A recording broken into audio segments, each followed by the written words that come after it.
Where does complex trauma come from? What inflicts complex trauma on a child? There are 4 different ways that a person can experience complex trauma. Number 1, if you grew up in a family of abuse. That's the most obvious one.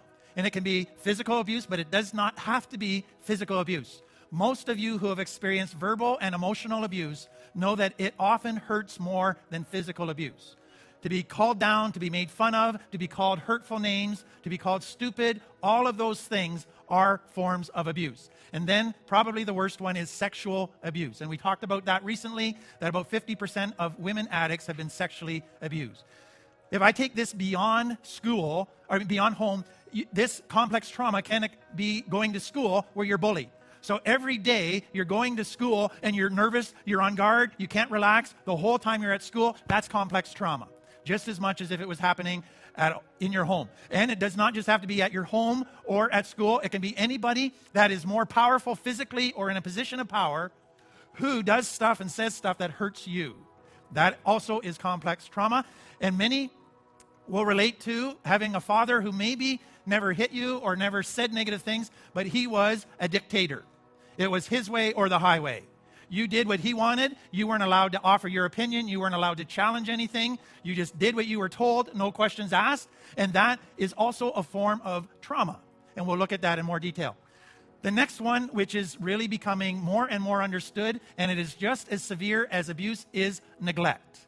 And what we are realizing is that neglect actually can do greater damage in some areas than a physical verbal abuse. It is equally traumatizing.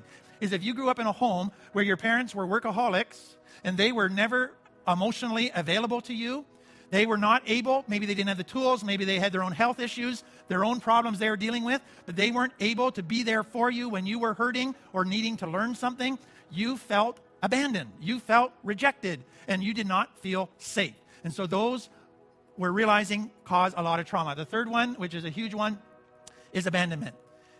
In the past, we would have just referred to a child that is given up for adoption or turned over to CFS as being, that's trauma. We would get that. But what we're now realizing is that children who go through the divorce of parents, that's complex trauma because their little secure world is now rocked. And all that they kind of look to as their rock is not there for them now, and there's an instability in that. Another thing that can come from that is if a parent dies or a grandparent dies, they're not purposely abandoning you, but it feels like abandonment. And so to the child, all of a sudden their world has changed and somebody they relied on is not there for them, and that is complex trauma. Now we're also seeing that even babies that are adopted, before they have any memories of that it is actually affecting them. And we'll look at that more later, but all of those things become trauma of abandonment. One other thing that I would just add to that is if you grew up in a home and it was fairly good, let's say, but all of a sudden over a period of a year or two, you went through loss after loss after loss. Your pet might have died, your grandma might have died, your dad might have died, others might have died, you had to move, etc., say goodbye to your friends. It's like loss, loss, loss, back to back to back. All of a sudden, my world is surrounded by insecurity and I don't feel safe. So that can have an equal effect. The fourth one, which I want to develop because this is where it starts getting into the very subtle forms of complex trauma, is we teach at Finding Freedom that we were built with a set of 12 needs inside of us.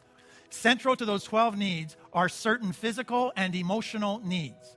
And if those needs were not consistently met to a child, that is complex trauma. So let me just quickly go through them.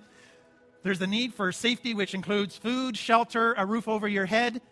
Some people didn't have that, and so they had to go without food. They maybe had to go and beg food from neighbors because mom and dad were drunk and they didn't have any food. That's trauma. Now, the very subtle ones.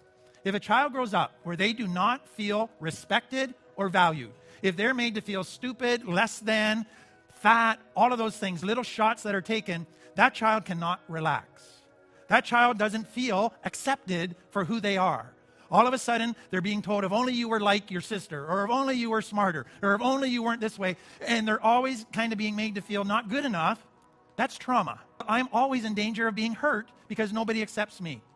That is the most subtle form of complex trauma. And so you could have a family that provided for you in all kinds of ways, but they never fully accepted you. And if that was the case, I would venture that you would have some degree of complex trauma. because you never felt totally safe in that environment. Then there's a need to belong, to feel part of. And some kids always, because they weren't accepted, they just always felt like the black sheep of the family, that they didn't fit in with the family. That is trauma. And then we have a need for validation, to be told that we have certain positive characteristics and abilities. If a child is never given validation, only criticism, that is trauma for them. And then we have a need to feel safe that life will be fair, that life will be consistently just, and that if somebody breaks a rule, that the consequence will happen. But if you grow up in a home where dad one day is saying, oh, you did something that broke a rule, I'm in a good mood today, no big deal, and the next day you break the rule and you get smacked in the head, you're going, I don't know what to expect on any given day. All of a sudden I feel like I'm walking on eggshells because there's no consistency in the rule enforcement around here. And then if you get a dad, one day, he's in a good mood, he takes everybody out for ice cream. And the next day he tells all of them how selfish they are and how they're always wanting his money. And you're going, I'm getting a mixed message here that's making me feel unsafe. The next thing we need to, in order to feel safe, is we need honesty. We need to be able to trust. And if you grew up in a home where there's not honesty and you can't trust people in your home, that's trauma. And you may never have thought about it, but I hope you can see, wow, that does make a child feel unsafe, that they can't relax. All of us have a desire for intimacy, and that includes a desire to be open and honest without being judged or criticized, to be able to share our fears, our sadness, our failures, and be accepted and nurtured in that. If you grew up in a family where if you talk about things, they get blabbed everywhere, or you get made fun of, or you get told that you're being stupid or you're weak, all of a sudden you can't share anything. Wow, you're not safe now because you don't know when you're going to get criticized for what you share. And then if you're in an environment where you're expected to go from age 2 in clumsiness to age 10 in one day, and so all of a sudden you do everything perfectly and you never make a mess, and if you're expected to do that, you all of a sudden are in an environment where you're nervous. Because if I fail or if I trip or if I spill my milk, I'm going to get called down, I'm going to get punished, and if I'm crying, I'm going to get told to grow up and to act like a man, and all of that makes a person feel very unsafe. And so that is another thing. Another one is consistent boundaries. If you grew up where one day the rule's here and the next day the rule's here, and that there's not a consistent boundary or it's not enforced, you don't feel safe. If it's not unconditional love, but always there's conditions to your love, or the love that you receive from parents, so they only are loving if you're super good, but if you ever do anything wrong, you're in the doghouse and they let you know about it, that's not safe. And so all of that is trauma.